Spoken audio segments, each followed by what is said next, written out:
Everyone. तो आज है मंडे और हम लोग जाने वाले हैं पूजा करने। तो चलिए होते हैं जल्दी से रेडी। दरअसल फुआ घर के बगल वाले गांव में हो रही थी हरि कीर्तन, जिसकी वजह से बहुत ज्यादा साउंड आ रही थी और मुझे वीडियो रिकॉर्ड करने में काफी दिक्कत हो रही थी। तो आज हम लोग जा रहे हैं फुआ घर के पास ही एक जगह है अलगडिया, जहाँ है महादेव का एक भव्य मंदिर, जहाँ लाखों श्रद्धालु सावन के टाइम आते हैं उनकी पूजा करने के लिए। तो जब फुआ घर आ ही गए हैं तो क्यों ना हम भी इस मौके का फायदा उठाए और हम भी उस मंदिर को घूम के आए। तो बस क्या सुबह सुबह ही हमारा मन हो जाता है मंदिर जाने का, इसलिए हम सभी होने लगते हैं तैयार। और हम लड़कियां बिना मेकअप के तो कहीं नहीं जाते, ऐसा मैं नहीं मेरा भाई बोलता है। ये भगवान क्या जुल्म है। मैंने कहा इतना मेकअप किया है, मैंने तो बस अपना सिंपल सा फेस क्रीम ही लगाया है, उसी में तो मैं इतना चमक रही हूँ। मेरे पास एक चीज है, अरे ये तो नीचे गिर गई। दरअसल ये मैजिक लिपस्टिक जो मैंने दुकानदार से कल ही खरीदी है। उन्होंने बोला कि ये दिखने में तो व्हाइट है लेकिन लगाने के बाद ये पिंक हो जाती है। तो ये तो लगाने के बाद ही पता चलेगा कि ये पिंक होगी कि नहीं, कहीं दुकानदार में मुझे ठग तो नहीं लिया। ये तो पिंक हो ही नहीं रही है, थोड़ी और लगा लेती हूँ। और ये लिपस्टिक भी तो मेरा भाई मांग रहा है। वैसे ये तो सच में ही मैजिक लिपस्टिक है, देखिए ना होठ थोड़े थोड़े पिंक होने लगे। अब मेरे ख्याल से थोड़ी ज्यादा देर रखने के बाद ये और भी पिंक हो जाएंगे। तो हो गई मैं रेडी। बालों को कंघी करने से पहले मैं अपने सारे मेकअप की चीजों को समेट लेती हूँ, नहीं तो मुझे ढूंढ ढूंढ के मैं परेशान हो जाऊंगी और मुझे कुछ मिलेगा नहीं। और ये है मेरा भाई। ये देखिए मेरा भाई, वो भी मैं हम लोग के साथ जाने वाला है इसलिए रेडी हो रहा है।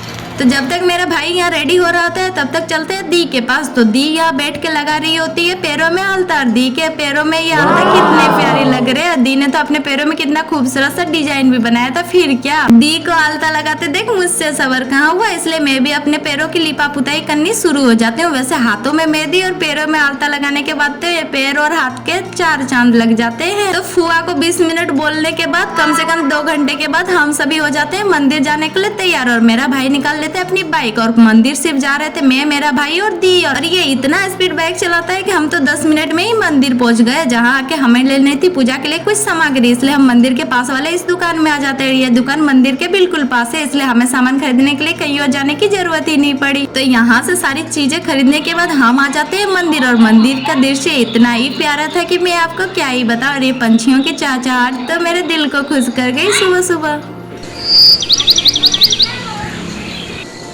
तो मंदिर में आते ही मैंने और दी ने दोनों ने मिलके कर ली पूजा। और वैसे आज सोमवार था इसलिए थोड़े ज्यादा श्रद्धालु आए थे पूजा करने के लिए। और महादेव की पूजा करने के बाद अगर आप नंदी जी से ना मिले तो फिर आपने क्या ही किया। ऐसा माना जाता है कि इनके कान में कोई भी मनोकामना बोलने से वो जल्दी पूर्ण हो जाती है। तो आप भी तो मेरे सब्सक्राइबर जल्दी बढ़ा ही दीजिए। फिर अच्छे से पूजा करने के बाद हमने लगा ली तिलक। और मेरा भाई तो सुबह ही भुक्कड़े की तरह खा के आया था, इसलिए उसने तो पूजा ही नहीं की।